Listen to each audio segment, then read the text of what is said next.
1946 में जब cabinet mission plan में भारत का बंटवारा करने से मना कर दिया गया तो जिन्ना ने कहा कि अब हम सीधी कार्रवाई करेंगे, हिंदुओं का नरसंहार करेंगे और इनसे आजादी लेकर अपना खुद का एक पाकिस्तान बनाएंगे। और तारीख चुनी गई 16 अगस्त, महीना चुना गया रमजान का और इसे धर्म युद्ध जिहाद का नाम दिया गया।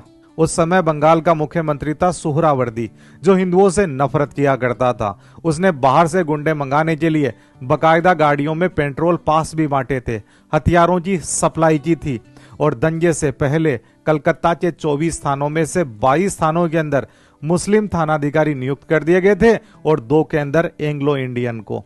और पुलिस हेडक्वार्टर में बैठकर एक और पुलिस का एक्शन रोक रहा था तो दूसरी ओर दंगाइयों को निर्देश देकर दंगे भड़कवा रहा था। इससे पहले उसने सार्वजनिक सभा में कहा था, मैं तुम्हें 24 घंटे दे रहा हूं, जितना मार सकते हो उतना मारो, अगले 24 घंटे में हम पाकिस्तान लेके रहेंगे। इसके अलावा उस्मान कलकत्ता का मेयर था, उसने गाड़ियां प्रोवाइड कराई इन दंगाइयों को निर्देश दिया गया था कि हिंदुओं की दुकानों को जलाना है, लूटना है, हॉस्टल के अंदर रहने वाले बच्चों को मारना है और घरों में जाके महिलाओं का बलात्कार करना है, उसके बाद में उन्हें मार देना है। एक डॉक्टर साहब मुस्लिम मोहल्ले में रहा करते थे। कुछ लोगों ने उनको समझाया कि दंगा भड़कने वाला है, आप ये जगह छोड़ दो। उन्होंने कहा कि मैंने इन गरीबों की काफी सेवा की है, मुफ्त में इलाज किया है, मेरे साथ ऐसा कुछ भी नहीं होगा।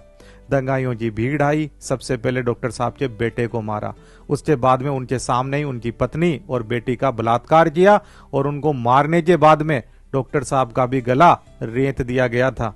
इसके अलावा उड़ीसा के मजदूर जहां पे रहा करते थे, वो कम्युनिस्ट नेताओं के भरोसे वहां पे बैठे थे कि हमारे यहाँ पे धर्म का कोई प्रभाव नहीं होगा, उनको भी एक साथ ही जिंदा जला दिया गया था।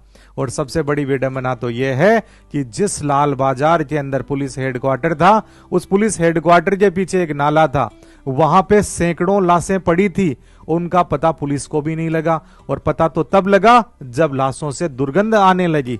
प्रसिद्ध इतिहासकार जादूनाथ सरकार के बेटे को भी इन दंगों में मार दिया गया था। जब बचने के लिए लोगों ने पुलिस को फोन किया तो उस तरफ से जवाब आते थे कि माता काली तुम्हें बचाएगी, तुम अपनी सुरक्षा खुद ही करो, हम नहीं आ रहे। यही वो डायरेक्ट एक्शन था जिसके कारण भारत और पाकिस्तान का बंटवारा हुआ और जिसके अंदर लाखों लोगों की जान गई, करोड़ों लोगों को अपना घर बार छोड़ना पड़ा।